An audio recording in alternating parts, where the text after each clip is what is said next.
Um, I realize, Dr. Herbert and Dr. Watkins, that the meat of the Neighborhood Homes Investment Act is to provide the ability for developers to acquire dilapidated property. But I continue, of course, to worry about government and federally subsidized displacement.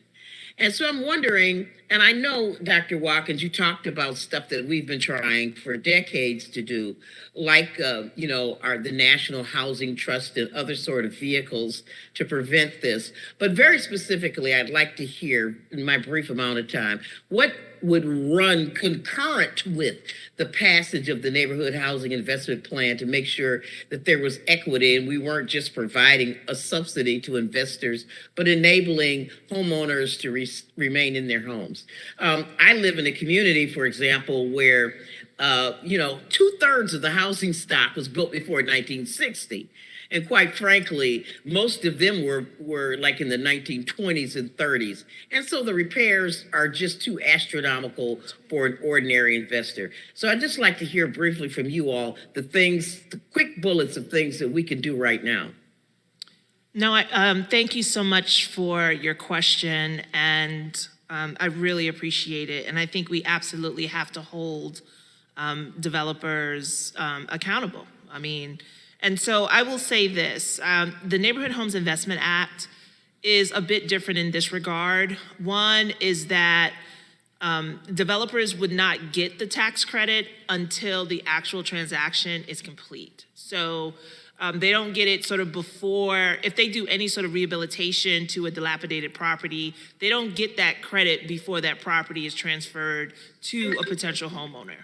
Right? And so for owner-occupied properties that want to do renovations and they hire a developer to come in to do those renovations, again, homeowners are living in those homes, homeowners are staying in those homes, and developers have to put their own capital up first, and then they get reimbursed.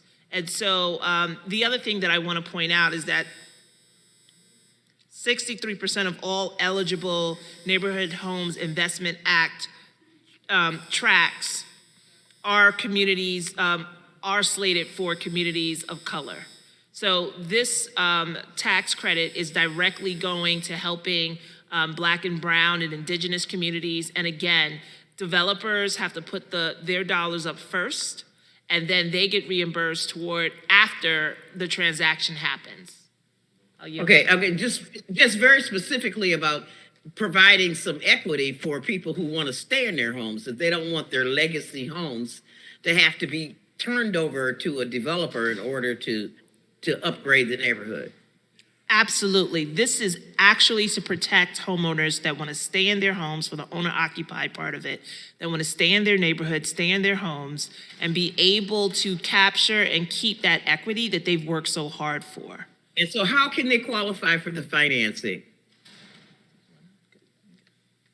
Well, I would just add to what Dr. Watkins was saying is that the ingredients for success are certainly making sure that the projects are developed safely and soundly, but also we need to make sure that those home buyers are prepared, that they understand the obligations of home ownership. So good home buyer education and counseling, making sure they get into safe mortgage products that they qualify for, and then also making sure these investments happen at scale.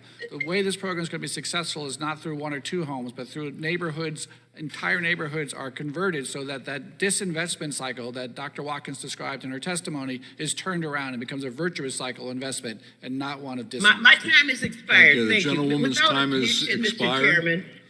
Without objection, Mr. Chairman, can I enter into the record the testimony of a John Johnson who testified before the Select Committee on Disparities, Declining Home Ownership and Increasing External Investment in Milwaukee's Home Rental Market, for the record? Without objection, such will be the order.